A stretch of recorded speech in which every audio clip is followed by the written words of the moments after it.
A force 3I cap plus 2J cap Newton displaces an object through a distance 2I cap minus 3J cap meter.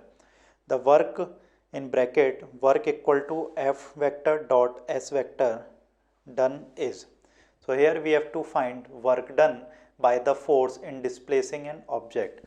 So we have given force, suppose force represented by F vector, that is 3I cap plus 2J cap, and displacement represented by S vector is given as 2I cap minus 3J cap in meter, that is SI unit.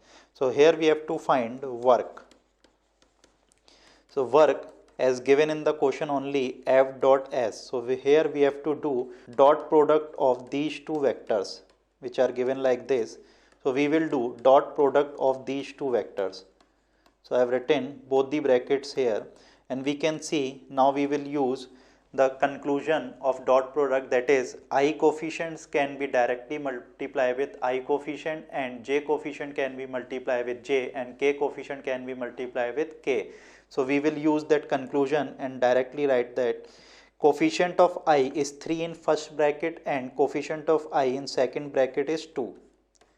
Now second part, that is coefficient of J cap. So in first bracket it is 2 and in second bracket it is minus 3.